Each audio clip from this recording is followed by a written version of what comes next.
चलिए जानते हैं देश और दुनिया की सिलेक्टेड काम की और महत्वपूर्ण 25 बड़ी खबरों को सिर्फ 5 मिनट में। पर अभी तक आपने इस वीडियो को लाइक नहीं किया है तो लाइक कर दीजिए। पीएम मोदी बोले हार के डर से आपदा वाले घोषणाएं कर रहे हैं। भाजपा कार्यकर्ताओं से कहा वे कहते हैं फिर आएंगे, जनता कहती है फिर खाएंगे।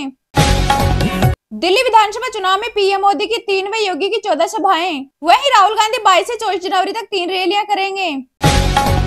राष्ट्रीय स्वास्थ्य मिशन अगले 5 वर्षों के लिए जारी रखने को मोदी कैबिनेट की मंजूरी। केजरीवाल बोले मिडिल क्लास टैक्स टेररिज्म का शिकार। कहा केंद्र सरकार इनकम टैक्स की छूट 10 लाख रुपए करे, वह स्वास्थ्य शिक्षा का बजट बढ़ाए। जम्मू कश्मीर में बर्फबारी से सड़कें बंद, हिमाचल में 6 सेंटीमीटर बर्फ। एमपी के 6 शहरों में तापमान 10 डिग्री से नीचे, वहीं यूपी समेत 12 राज्यों में कोहरा। कांग्रेस नेता राहुल गांधी के खिलाफ दायर मानहानि केस में टली सुनवाई। अब 30 जनवरी को मिली अगली तारीख। सैफ अली खान के घर बयान दर्ज करने पहुंचे पुलिस। एक्टर ने अस्पताल पहुंचाने वाले ऑटो ड्राइवर से मुलाकात की। मां शर्मिला ने शुक्रिया कहा। महाकुंभ में सीएम योगी ने 54 मंत्रियों के साथ डुबकी लगाई। मंत्री परिषद की बैठक की, वहीं 7 जिलों का नया धार्मिक सर्किट बनाने का ऐलान। यूपीएससी सिविल सेवा परीक्षा का नोटिफिकेशन जारी। 979 पदों पर होगी भर्ती। आवेदन की लास्ट डेट 11 फरवरी, वहीं 25 मई को प्रीलिप्स होगा।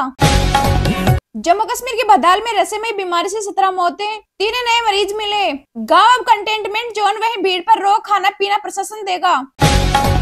आईसीसी टेस्ट रैंकिंग, बुमराह गेंदबाजों में, जडेजा ऑलराउंडर्स में शीर्ष पर बरकरार। वहीं बल्लेबाजों में टॉप 10 में 2 भारतीय। पाकिस्तान में पतंग उड़ाने पर 5 साल जेल, पंजाब विधानसभा ने लगाया बैन। वहीं 6 लाख रुपए जुर्माने का भी प्रावधान। एआई पर ट्रंप सरकार का बड़ा ऐलान, $500 अरब होगा निवेश, 1 लाख से अधिक लोगों को मिलेगी नौकरी। 10 साल बाद रणजी ट्रॉफी में खेलेंगे रोहित शर्मा, कई अंतर्राष्ट्रीय खिलाड़ियों की होगी वापसी। सैफ पर हमले के बाद अवैध बांग्लादेशियों पर शिकंजा, सिंधे बोले कार्रवाई करेंगे। सिंधु जल विवाद पर पाकिस्तान को बड़ा झटका, विशेषज्ञ ने भारत के रुख का समर्थन किया। इन्हें विश्व बैंक ने किया था नियुक्त।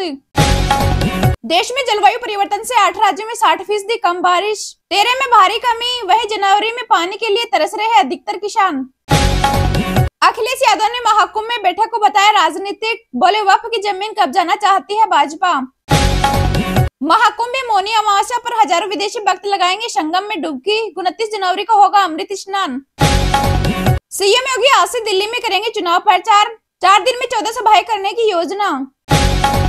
दिल्ली में अवैध बांग्लादेशियों को शरण देने वालों पर होगी सख्त कार्रवाई, उपराज्यपाल ने पुलिस आयुक्त को दिए निर्देश। भारत को पीएम मोदी के रूप में सही समय पर सही नेता मिले, बोले चंद्रबाबू नायडू।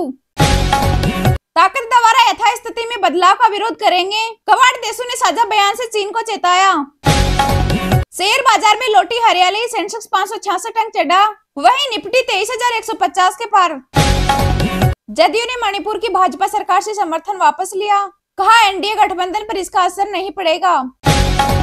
राष्ट्रीय स्वास्थ्य मिशन अगले 5 वर्षों के लिए जारी रखने को मोदी कैबिनेट की मंजूरी। जी हां, केंद्रीय मंत्रिमंडल की बैठक में लिए गए निर्णय के बारे में जानकारी देते हुए केंद्रीय मंत्री पीयूष गोयल ने कहा कि राष्ट्रीय स्वास्थ्य मिशन ने पिछले 10 वर्षों में ऐतिहासिक लक्ष्य हासिल किए हैं। इसे देखते हुए केंद्रीय कैबिनेट ने इसे अगले 5 वर्षों के लिए बढ़ाने का फैसला लिया है। पीयूष गोयल ने कहा कि मिशन ने पिछले 10 वर्षों में ऐतिहासिक लक्ष्य हासिल किए हैं। 2021-22 के बीच लगभग 12 लाख स्वास्थ्य कार्यकर्ता राष्ट्रीय स्वास्थ्य मिशन में शामिल हुए हैं। भारत ने इस मिशन के तहत कोविड-19 महामारी से लड़ाई लड़ी। साथ ही कैबिनेट ने विपणन सीजन 2025-26 के लिए कच्चे जूट के एमएसपी को 5,650 रुपए प्रति क्विंटल मंजूर किया है, जो पिछले एमएसपी से 6% या 315 रुपए अधिक है। पीएम मोदी की अध्यक्षता में हुई केंद्रीय मंत्रिमंडल की बैठक के बाद वाणिज्य एवं उद्योग मंत्री पीयूष गोयल ने ये जानकारी दी। गोयल ने कहा कि नया एमएसपी अखिल भारतीय भारित औसत उत्पादन लागत पर 66.8% का लाभ सुनिश्चित करता है और इससे उत्पादकों को लाभ होगा।